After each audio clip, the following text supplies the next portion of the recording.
Et coucou, bienvenue dans le potager de Lélé. Alors dans cette petite vidéo, on va réaliser le semis le plus important de l'année, c'est-à-dire le semis de tomates. Alors le mois de mars est le mois le plus important de l'année ici au potager. Vous l'aurez compris, c'est le mois où je sème les tomates, mais pas que, puisque je sème aussi les pois, les betteraves, les blettes, les salades, les fèves, etc.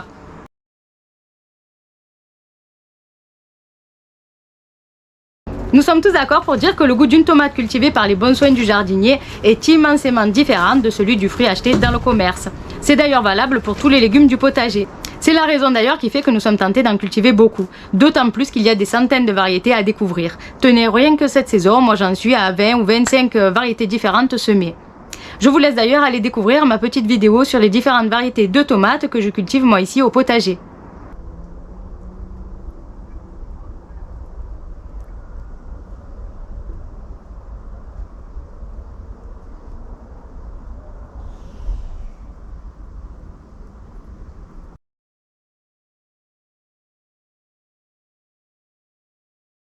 Alors revenons à notre semis qui requiert d'être attentif, minutieux, patient, tant il est important pour nous et il faut le dire, il le devient de plus en plus avec les années.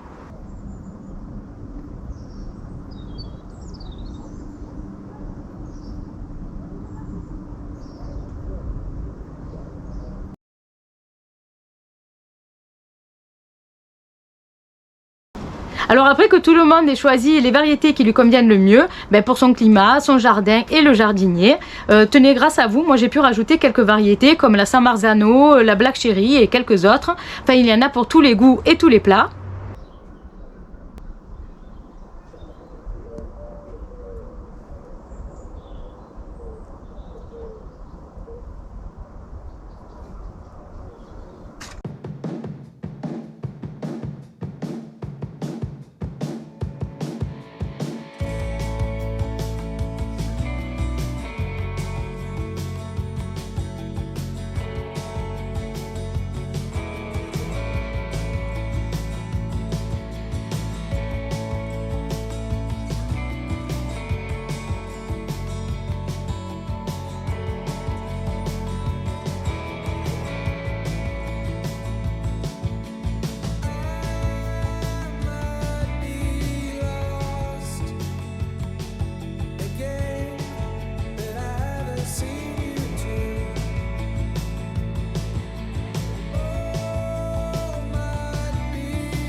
Alors je sème toutes mes tomates en plaque alvéolée, je note bien le nom de chaque variété sur des petites étiquettes en bambou et bien évidemment la date à laquelle j'ai réalisé le semis, c'est très important pour votre futur calendrier des semis. Sans oublier toujours de mettre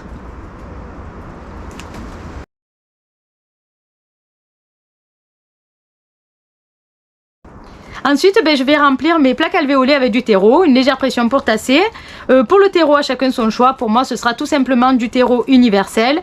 Alors, ne me demandez pas le nom. C'est du terreau fabriqué par le petit producteur du coin et vous n'en trouverez nulle part ailleurs.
Voilà, une fois que toutes les alvéoles ont été bien remplies, je peux semer mes graines.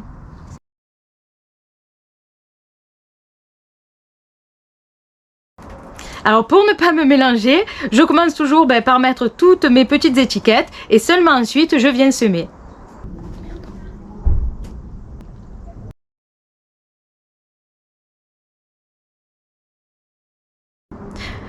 pose chaque graine bien au centre de son alvéole et une fois fini, je viens enfouir la graine, mais attention, pas plus de 2 mm car la profondeur ne doit pas excéder 1,5 fois la taille de la graine.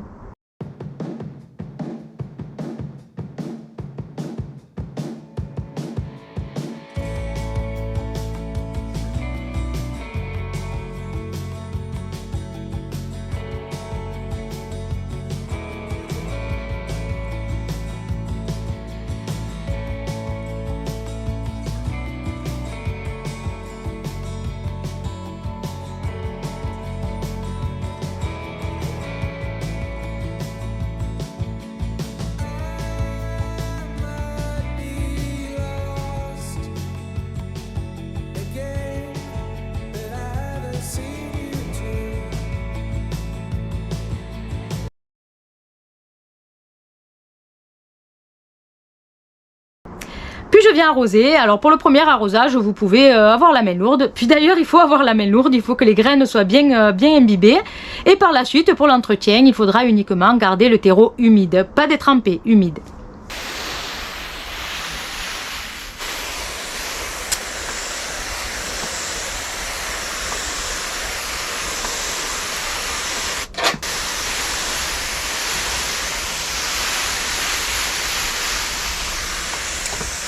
Allez, on n'hésite pas, le premier arrosage.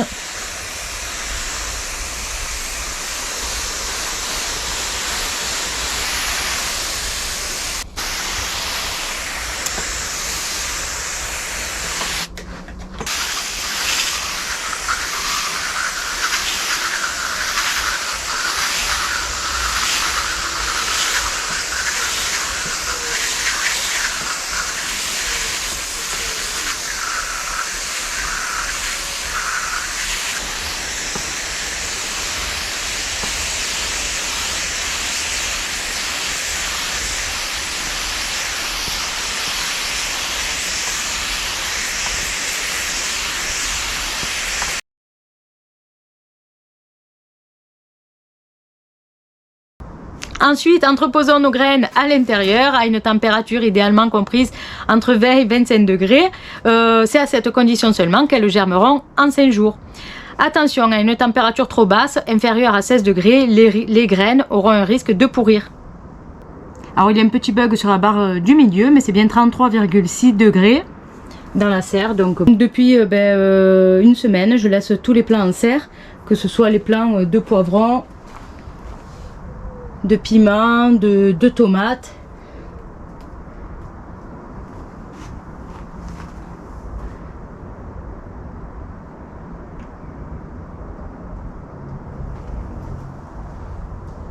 Tout ce petit monde reste en serre.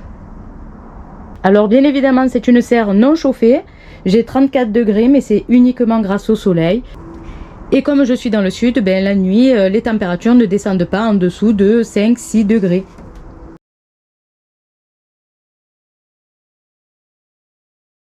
Alors une fois que vos plantules auront 2 vraies feuilles en plus des 2 cotylédons, alors les cotylédons sont les 2 premières feuilles des plants, vous pourrez commencer à les repiquer dans des godets, 7 par 7 ce sera parfait. Un bon plant de tomates doit être court et trapu. Voilà, alors des godets 7 par 7, remplis de terreau. Je fais mon petit trou à l'aide du plantoir. Et je viens récupérer ici mes petites plantules. Je les mets au fond et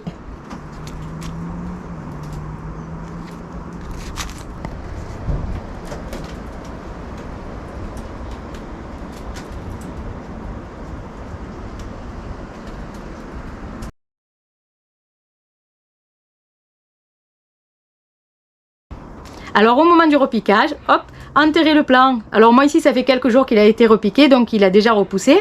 Mais enterrez le plant jusqu'au cotylédon. Alors les cotylédons ce sont les 2 premières feuilles ici. Donc on enterre jusqu'à ce niveau-là. Ça va permettre à toute la partie enterrée de la tige d'émettre de nouvelles racines. Et ça va renforcer le plant et le rendre plus vigoureux.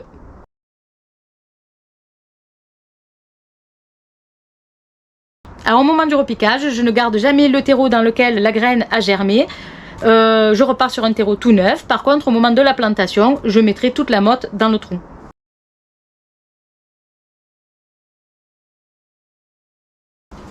Conclusion, produire ces plants n'est pas difficile et ça peut même se réaliser avec très peu de moyens, mais beaucoup de récup, comme par exemple des barquettes alimentaires pour y réaliser vos semis, du compost fabriqué au potager, récolter vos propres graines et tout ça, vous réaliserez vos semis à moindre coût.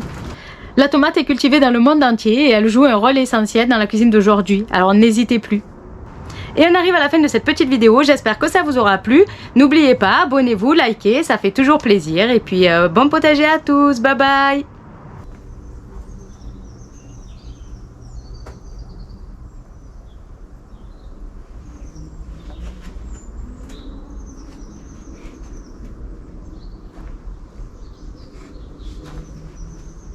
Il va falloir que je rajoute des étagères parce que je commence à manquer de place.